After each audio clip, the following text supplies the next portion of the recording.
All right, let's see here. Okay, it says excellent connection, so that's a positive thing.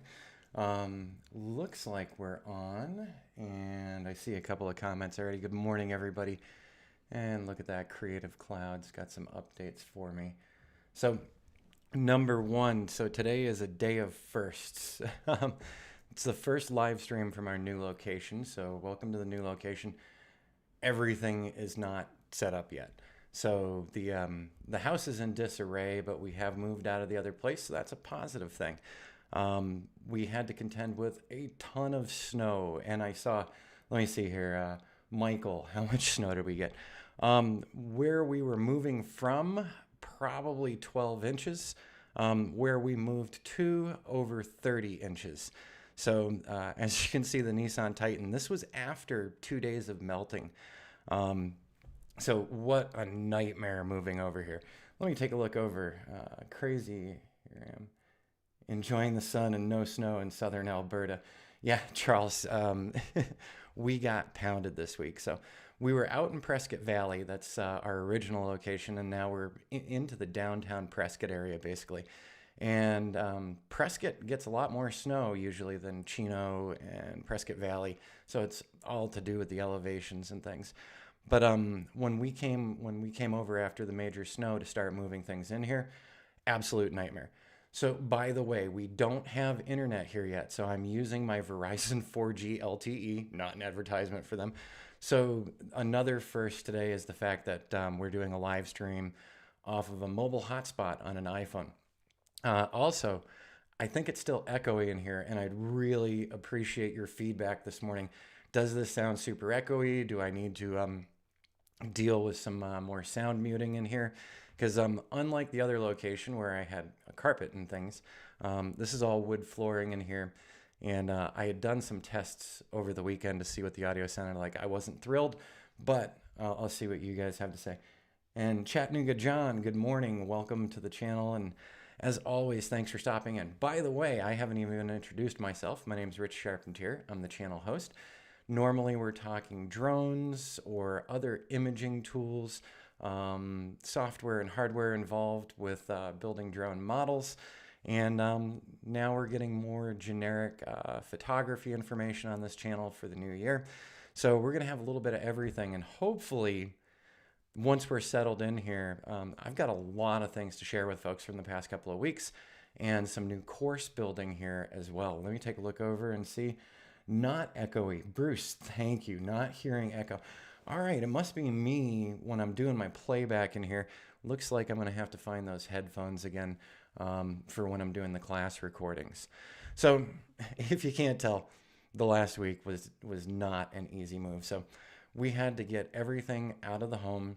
We didn't get a new lease signed till the middle of January. Things weren't ready in the new place. They were still doing some final setup work. So we had to sit and wait for days. And then we got pounded with the snowstorm. And there was lots of incidents. So dropped tables, bruised shins, all that fun stuff.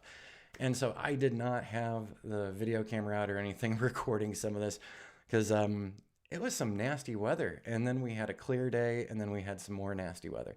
So let me tell you, for drone flights, 3 weeks in a row now, we have postponed with another client. That client actually called us to postpone because they didn't want this kind of weather. So we were looking into this week. We're going to be pushing them out another week again. I shouldn't say we, the client has pushed out another week again because they don't want all the snow on the ground for the imaging they want to do. And it's going to be a drone and portrait job. So it's going to be kind of an interesting one. And we will have the video set up then. We're just waiting for the snow to melt. So let's see. San Diego. All right, there you go. Well, we're still freezing here outside in the driveway. It's still close to, I'd say, 2 feet at least. We shoveled off some areas to let the sun get some melting in. But it's going to be real interesting tomorrow, getting the washer and dryer in here. So I don't know if they're going to be able to get in. And also, cable will be coming, so the cable modem. So I'm going to be reserved with major videos this week until we're off of the Wi-Fi hotspot. So I am a Verizon business user as well, so we have multiple lines with them for the business and a personal line, and so we did do the mobile hotspots with those, and they were incredibly useful when I was full time living in the Airstream. So yeah, broke them out again, and so I'm hoping this works and that you guys aren't hearing any dropouts or anything. So it's telling me I got a great connection, but you just never know when you're sitting on this side of the camera. So I wanted to do some documenting of where we were leaving and where we're moving to. I haven't done any shoot throughs yet right now in here because it just looks like a furniture explosion happened in a building. Um, but we did manage to actually go through yesterday the old location. Everything has been cleared out and cleaned out. The owners of that property are going to be listing it for sale. And I wanted to do some 360 virtual tour demos because the newest class that I'm working on, and we are going to be doing more drone classes again as well, but the newest class that I'm working on is actually working with Ricoh's Theta Z1. And the reason I decided to do it, there's no uniform place for folks to start to finish really get a good handle on the Theta Z1. It's pretty easy to use right out of the box with the automatic modes, but when you want to start doing higher end 360 tours, you're probably not going to be using the automatic modes. You're going to be using either a bracketing mode or maybe a tool like the dual fisheye plugin, which I've also been experimenting with. So I went through and shot a stupid amount of images this weekend for doing these virtual tours and doing a couple of these virtual tours. So same shooting locations, different modes. Let me go ahead and minimize this. And believe me, I can't wait to get back to doing some drone stuff. The drone hasn't been up in the air in forever. So the drone's been grounded because of all this weather. I spent more time answering YouTube questions and Udemy questions and a couple of teachable questions than much anything else. I also want to tell you in a little bit about a new project that I'm working on to see if you would have some interest in seeing what goes on behind the scenes of a simple website build, and maybe that'll help you in your website building. But so right now I've just pulled up Lightroom Classic, so I did a couple of things once we were moved out. And I do want to say, and I didn't put them here. Oh, see, I didn't even get my props set up. So I am going to say for folks doing 360 tours, inside buildings, inside vacated houses, there's a better way to put it. You should have a pocket full of Post-it notes, okay? Bring a big block of Post-it notes with you when you're doing 360s in an empty home. So we've all seen gorgeous 360 walkthroughs of houses, and we've seen more people doing these with the advent of the disease that shall not be named. We've seen more and more people actually doing 360 virtual tours, realtors having more interest in them, home buyers finding them very useful. And a lot of the ones that I've seen, they're awesome, they're gorgeous, and they're staged. And by staged, I mean they put some beds in there, they put some tables in there. They staged these places to, look move-in ready. No problem with that, although I do have a couple of thoughts on staging I'll talk about today or another time. But when you get one of these emptied out rooms, so I also have moved the mic a little bit more so that when I'm looking over here, because I've had some complaints at lower volume. So let me know if the audio is staying consistent for you as well. But so looking over in the chat window, just double checking. But so this room wasn't horrible. And by the way, so this is shooting with the Theta Z1, and we're using one of their automatic modes. We're using their auto HDR mode. So it's actually doing an HDR blend, and it produces a JPEG for us.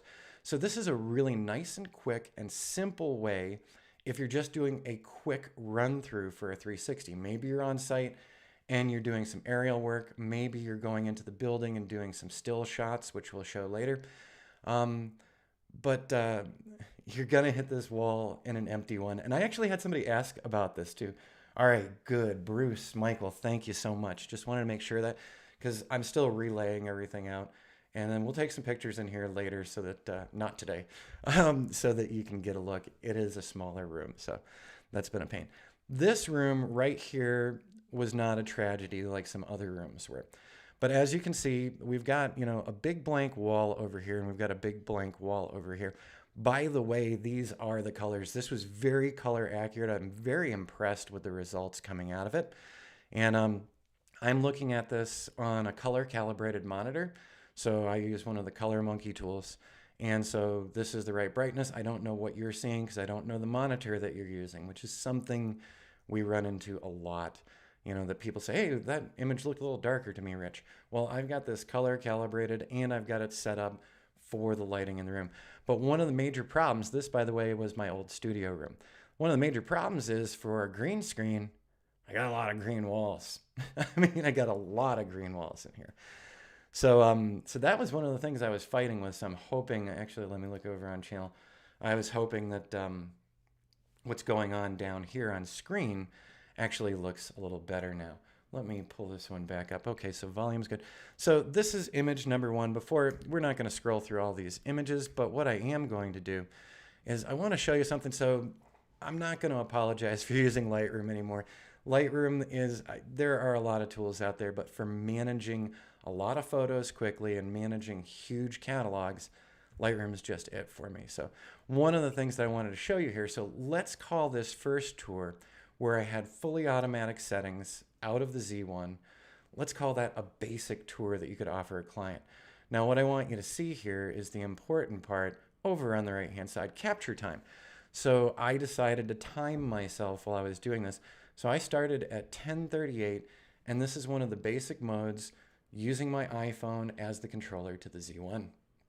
And so I ran through each room. I hid myself out of view, except one time I caught myself in view. But so we started at 10:38, and this is just for your own information when you're thinking about doing some of these types of interiors. So the last shot that I took in that series was at 11:03.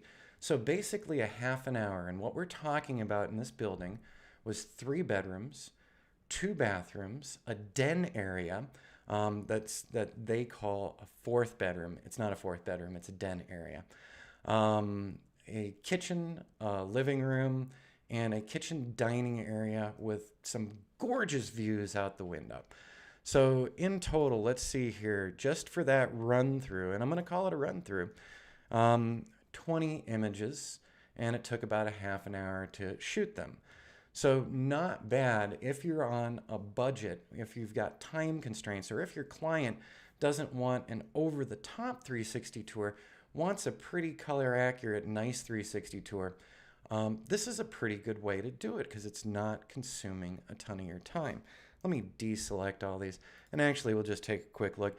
I will be putting up the results over on Kula, so Kuula. Watch for that this week. I will have it as a shared open one.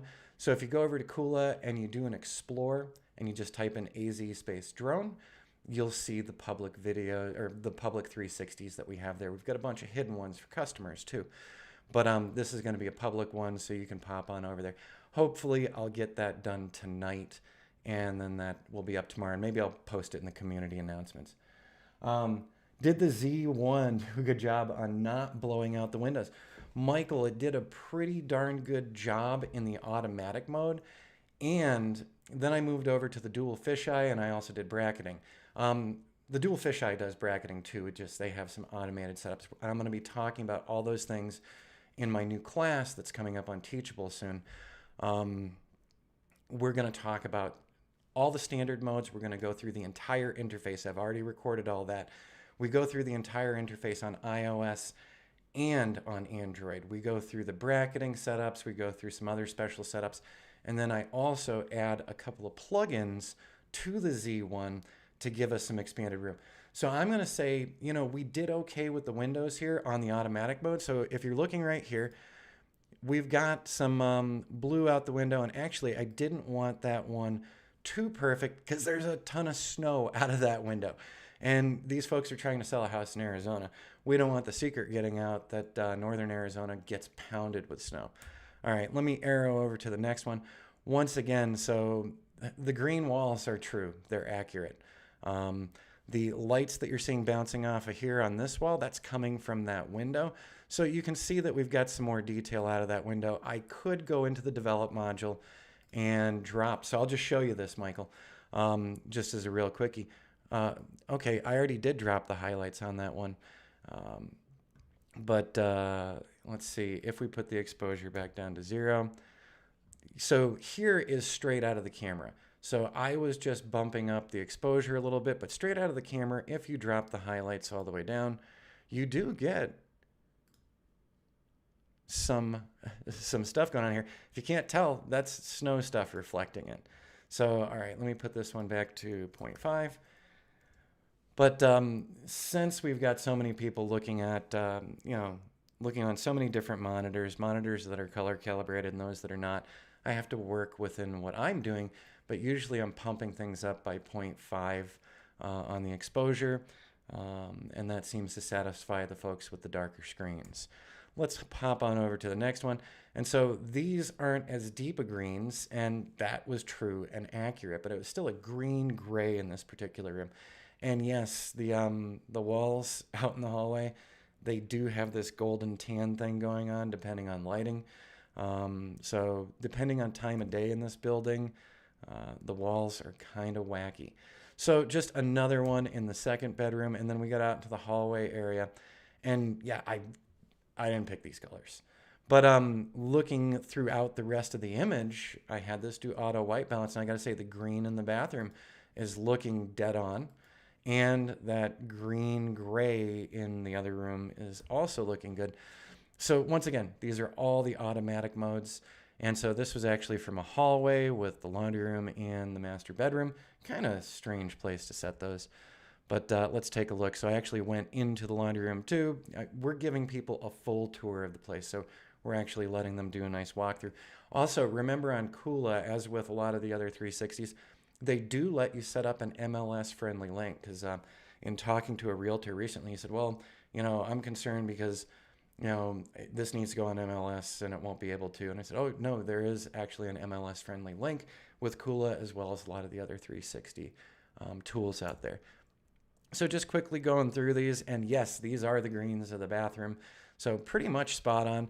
Also a frosted window, but you can tell that you've got another color out there, and that color is called cold because it's snow. All right, let's go over to the next one. So I guess we'll take a look at these. So this is getting into the master bedroom. And here's where I wanted to talk about that stack of Post-it notes that you're gonna need, okay?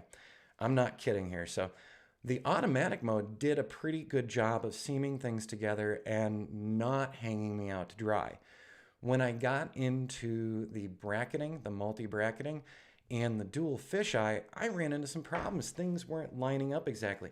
Number one, when you're doing the dual fisheye, you cannot use your iOS or Android device. You are not looking on screen.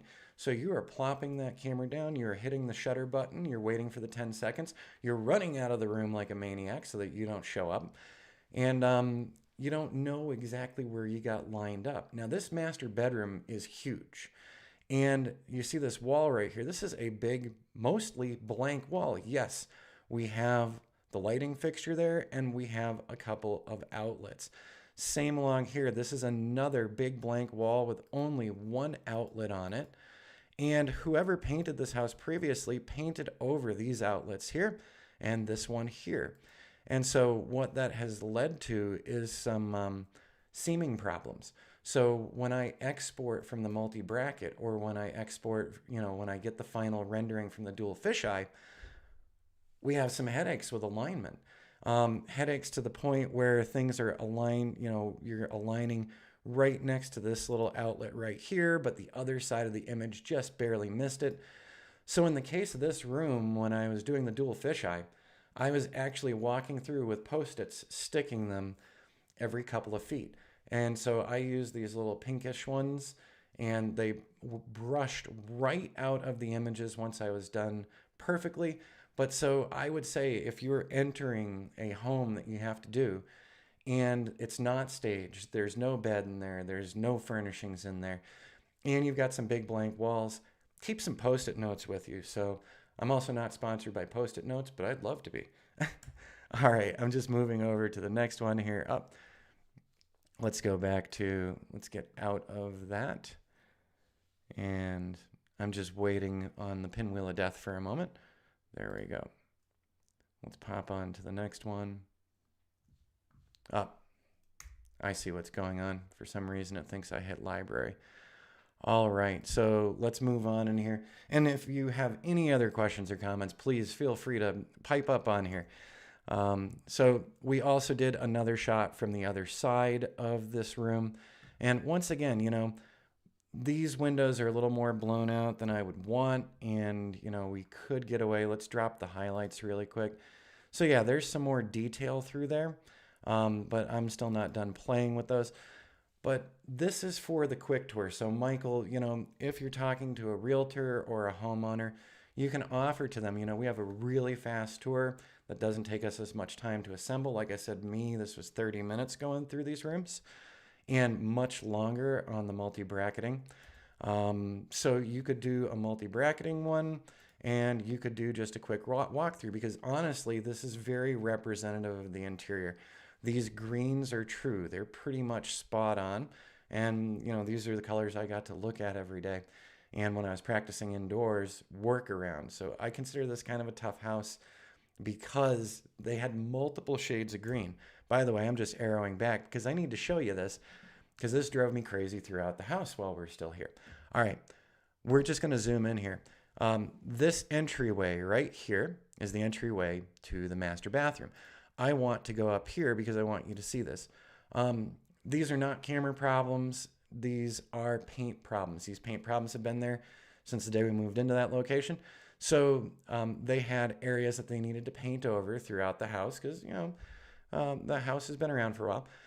And they didn't get the exact match on some of the paints. So several of the rooms had these splotches that are real splotches. So not introduced by lighting. And actually, when I was doing the still image shots in here, they're even more pronounced when you're using an off-camera flash. Even if you're bouncing from a good distance away, it gets ugly. So here I'm just arrowing back and you can see once again, paint splotch, paint splotch, paint splotch. And we actually have another little one right in here. So I've gotten used to seeing those, so I was aware that they existed. But so definitely a pain to work around because then you've got some more editing to do. Or, are you going to leave those splotches in? I don't think so. Showing some of the images to the owners, they were like, whoa, wait a minute. And we brought them back into the rooms and they look up the splotch areas and they go, oh my God, we didn't even notice it. We did that overpainting afterward.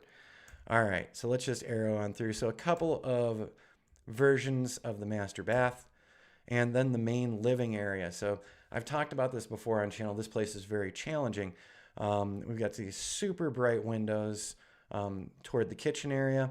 And then behind us, the entryway, it's usually darker depending on time of year and day. But mostly this living room area is darker than what we're seeing here. So a little dishonest because, things got pumped up for the 360s. But that living room was a darn dark living room, let me tell you. All right, so just arrowing through. So this is the den / fourth bedroom.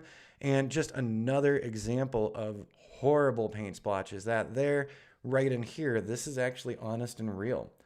Some of the doors look funky. When we actually, right now where they're at, until you put them in that 360 viewer, they'll look squished, they'll look distorted. And when you get them into that 360 viewer, they really come across nicely.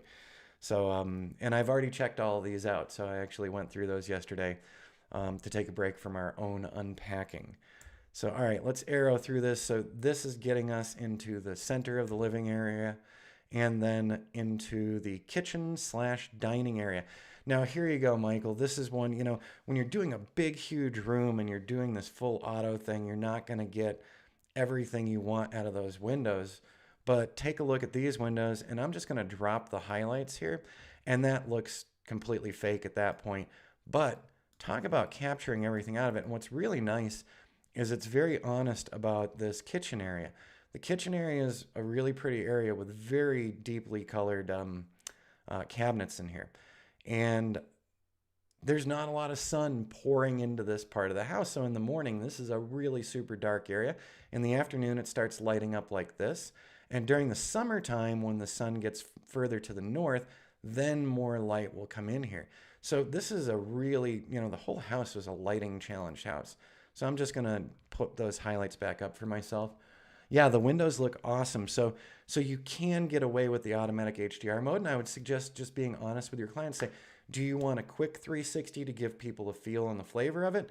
Or do you want a higher end 360 that's gonna take me an hour and a half or 2 hours between shooting time and then editing time? And I'm gonna show you a quick example of that momentarily. So yeah, just getting through here. So then I actually moved the camera. The camera was over kind of in this entry. So I set it near this center island so we could get another, feel for this area. And then I also put it right into the kitchen area because, hey, it's a 360 camera. You can do that.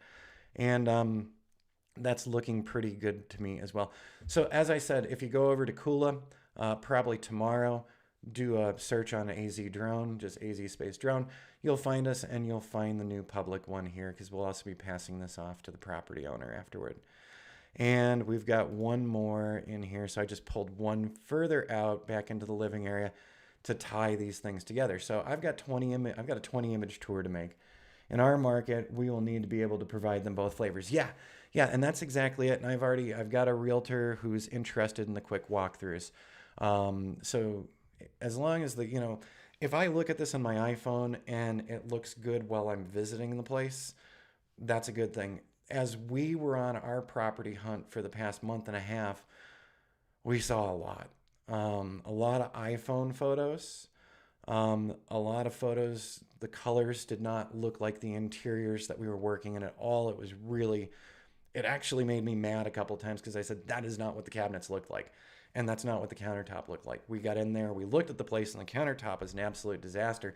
And it's clear that someone went through and smoothed out some of the garbage that was on that countertop. And I know as photographers, we can do that.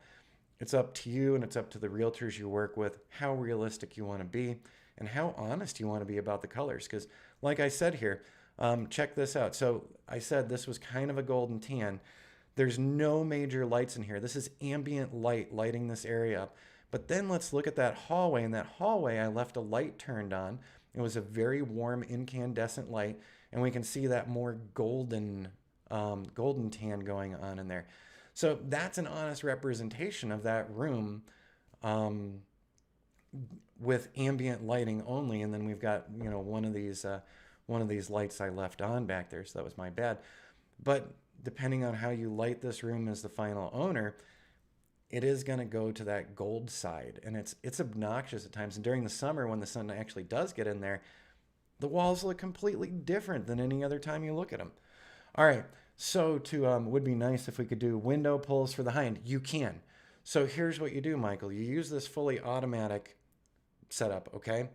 And you use their automatic HDR mode.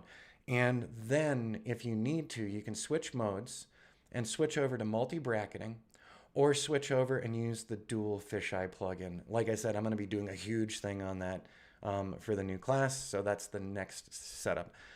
Right now, that new class has got over 3 hours, and it is a deep dive on the Z1.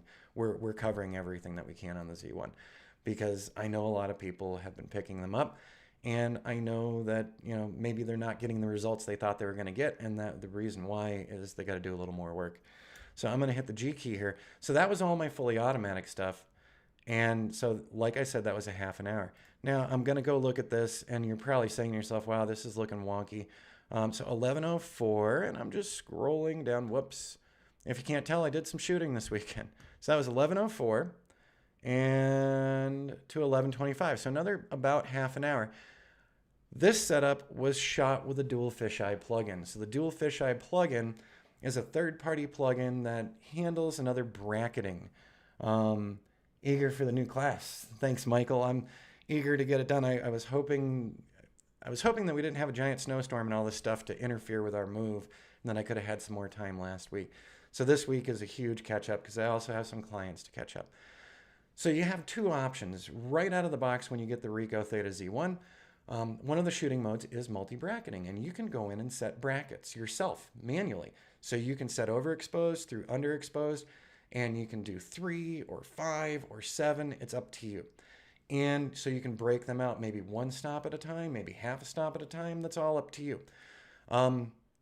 There is this third-party app that does similar to the multi-bracket. It does do multi-bracket, And it has a couple of options. You can set it for showing you all the brackets, or they have a built-in DNG HDR, which sounds wacky. And so let's look at this.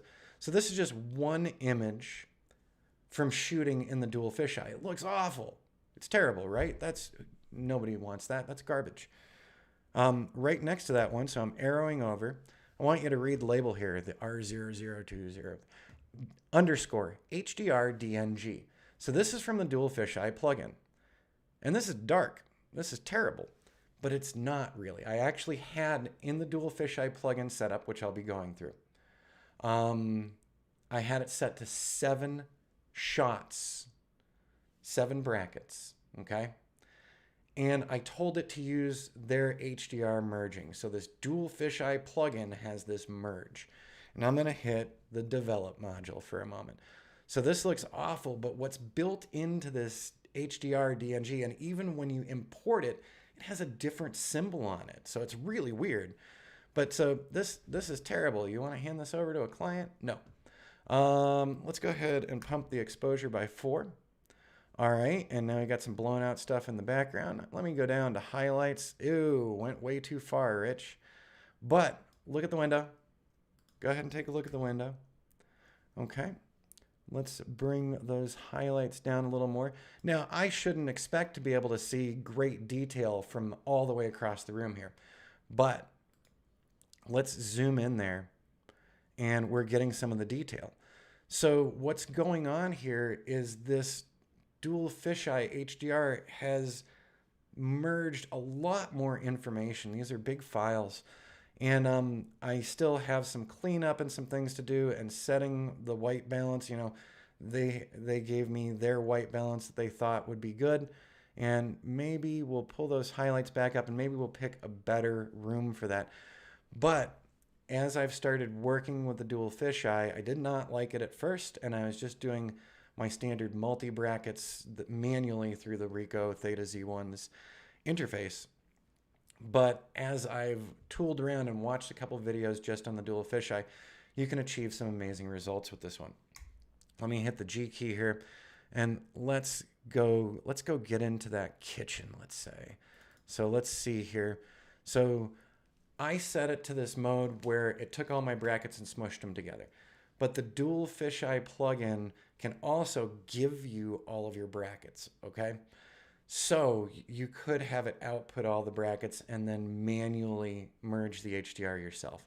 So we're looking at when it outputs its merged HDR for me, it gives me this style of shot, which is not the one we're editing, but we'll see that the end of this is 346.dng. Let's go to the next one. 346 underscore HDR DNG. So this is the one they want me to edit. Once again, looks terrible, right? Yeah. Well, let's go down to the exposure real quick. So I hadn't planned on going this deep into this one, but hey, we've got the time. So let's push that up to 4. And now we're getting closer, aren't we? And if we go into the highlights here, see how I'm getting that window pull now? And let's pull those shadows up a bit. Let's pull them up. See the range that I have here? By the way, this is not pixelating or distorting or making noise. So that was one of the things I was worried about, was this is going to be a really noisy thing because I'm pushing up the shadows. Let's push up. We'll bring blacks up just a little more. And so this is where you get to actually do some experimentation on your own to find where you'd like to be. But check out those windows now. So this is a really good window pull. You want to talk about getting details out of that window. And this is all packaged in the dual fisheye's merged HDR DNG. So like I said, I could have bracketed 9 shots and had them all standalone. And then I could have achieved this as well. So I'm still learning this one. But the one thing I'd been terrified in the darker areas that we were going to have major noise issues. So however they're sandwiching these things together in this HDR DNG that then you bring into Lightroom, you've got this giant flexibility because remember, here's the reset. Here's what they showed us we had. Terrible. So now we've got that. Let's bring those highlights down to bring that room back in there. And once again, let's push the shadows up. And normally pushing the shadows up is going to leave us with a lot of pixelation and a lot of noise.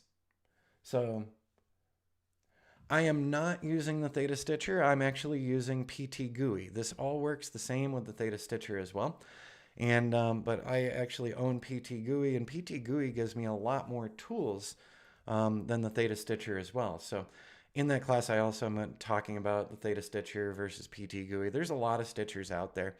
And the one major problem, so just to keep in mind if you're getting into this, the Theta Stitcher, the Ricoh Stitcher, is a Lightroom plugin.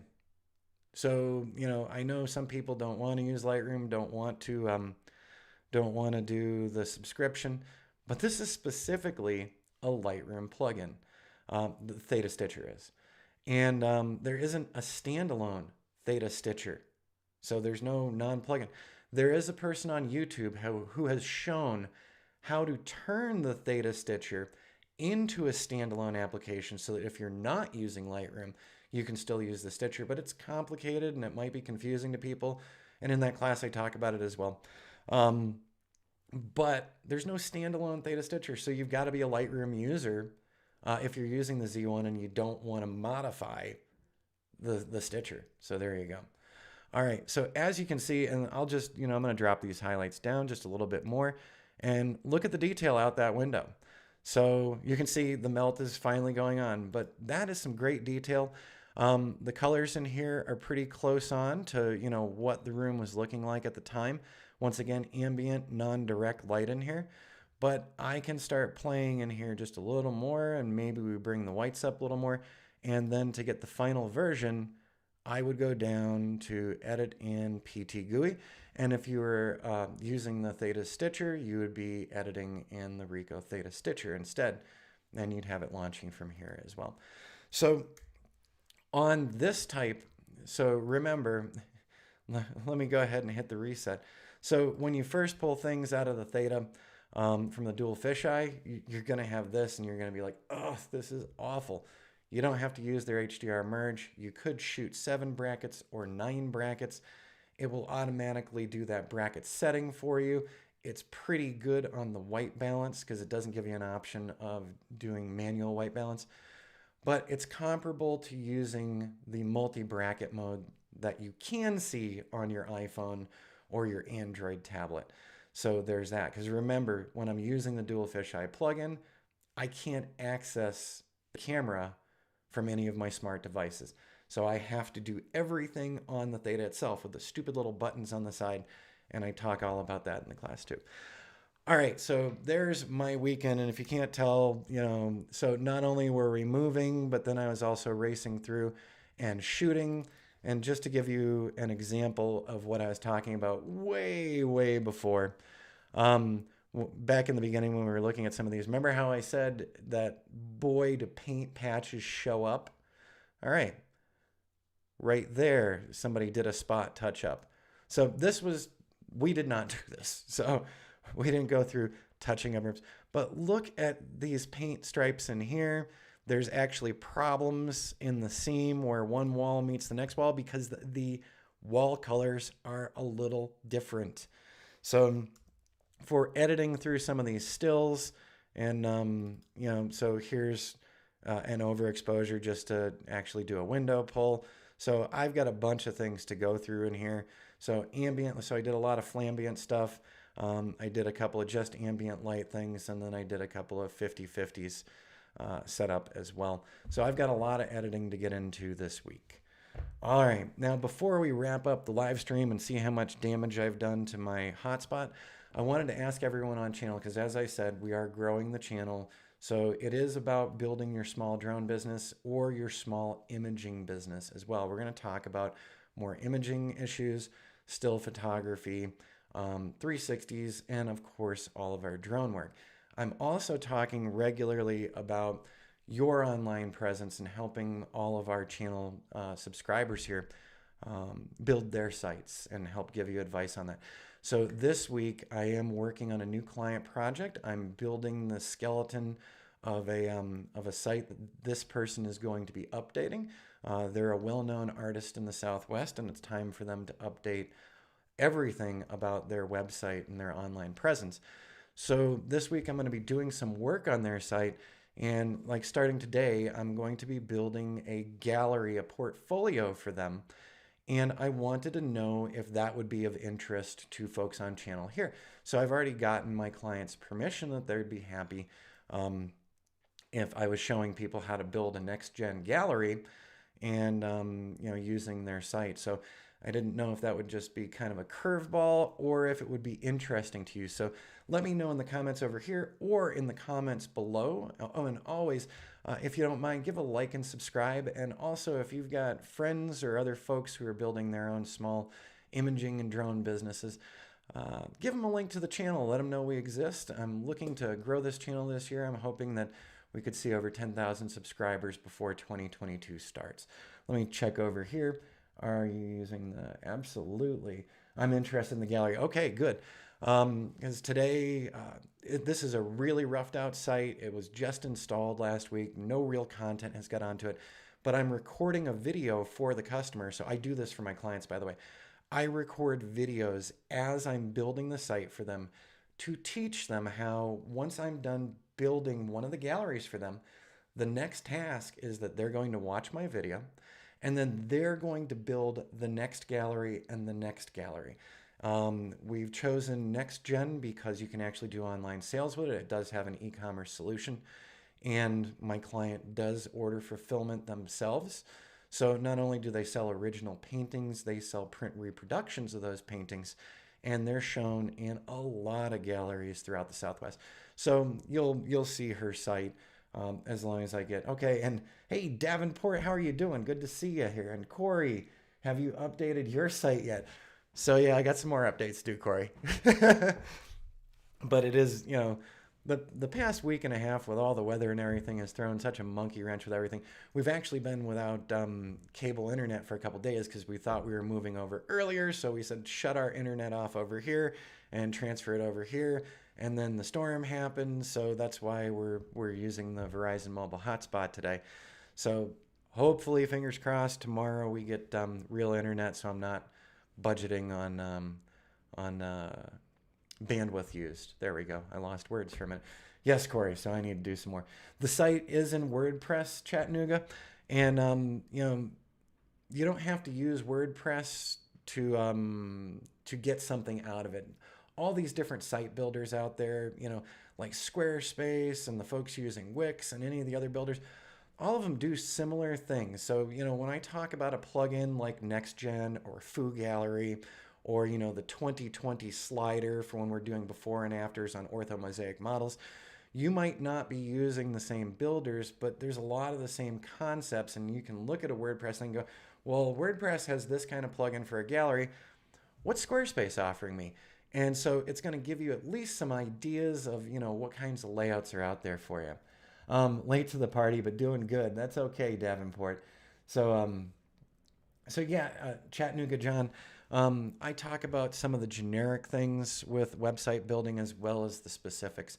So as I'm building these videos for my customer, I thought, I can make these generic enough. These wouldn't be an online class. This is just you following through on YouTube to give yourself some ideas of the possibilities for your own business websites as well. So let's see. Hotspot for a week. Had to re-sign up for the internet at home. Corey, I used the hotspots for quite a while when we were full-timing with the Airstream and working out of the Airstream. So we'd use RV park Wi-Fi while we were at a park, and when we were in the remote locations, we wouldn't upload big YouTube videos or anything. So all right, Chattanooga John, good deal. Well, I will be when I'm working on that. That's not going to be a live stream. I'm actually going to be recording it for the client, clipping things out here and there. If the phone interrupts me or anything, and then it'll be assembled and popped up onto the site. So I will be doing that one. So today's time for the customer, I'm going to spend a couple hours on their next gen gallery and just getting some things set up for them. So when I'm doing the next gen gallery, I'll make sure to make that one available to all of you on YouTube as well, so that you can get some ideas. And like I said, you don't have to be a WordPress user. Squarespace has all of their features. I know Wix has some tools. Not a big fan of Wix. I'll talk about that some other time.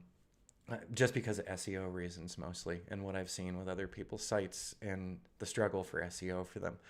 But yeah, there's a lot of builder tools out there, but in the end, we're all trying to achieve the same thing, which is meaningful content, nice layout, and making sure that when a potential client comes to your website, they know who you are, they know that you're a drone pilot, and they know that you can do some amazing imaging work for them, whether it's pretty real estate stuff or documenting amazing construction sites.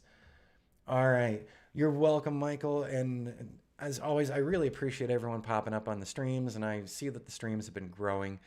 And so I appreciate y'all popping in and checking everything out that we have to offer here.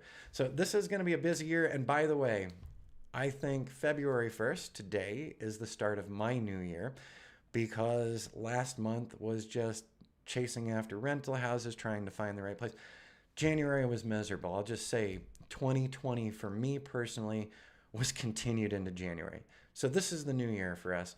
We're starting the new year in February, and we're going to keep going with what we've been talking about, our small businesses, our small imaging businesses, how we can grow them together, new tips and tricks and new software, and hopefully some new hardware this year as well.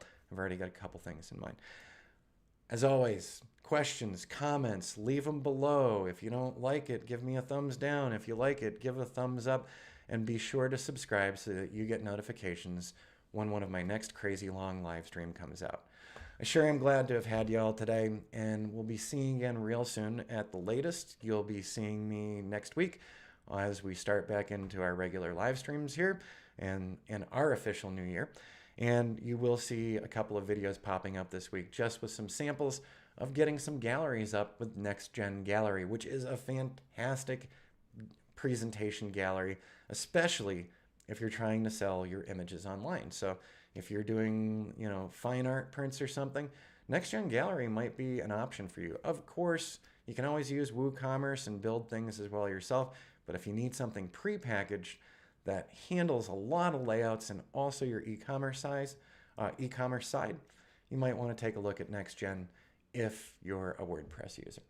All right, everyone, we will be seeing you. You use Joomla. Bruce, I experimented with Joomla years ago. I actually started using WordPress 2005. It was either 2005 or 2006. I think 2005. And that original website stayed with me for years as I traveled the country with a 25-foot Airstream. And, so I'm kind of heavily invested in WordPress after more than a decade with them. How do I leave a comment? So Bruce, just typing something into the chat window there is one way I see the comments again afterward. But down below in the show notes, right below the little show description, is a little button for comments, and then you can leave a longer comment. And that always gives me an email notification. Well, usually it does, unless YouTube thinks it's spam. So, but that'll usually give me a notification, and I can go down and approve it and also respond to those. So I try to keep up with all those, and I think I've missed a couple of folks in the hecticness of this past week. Boy, I can talk today. All right, everybody. So yeah, comments right down below the show notes and the little explanation of what today's episode's about. And so I'll look forward to hearing from all of you. And if you have other suggestions or requests, please let me know. Because we do requests, and we've got another person on 1K horsepower who I don't think is on this morning. But last week's live stream was pretty much about answering some of his questions. So, hey, Britt. All right, everyone. Have a great start to the week. Stay warm, and I hope you don't have to go out and shovel the ice off of your driveway, because it's another thing I get to do today. All right, we'll see you again next week. Be safe, and have a great one.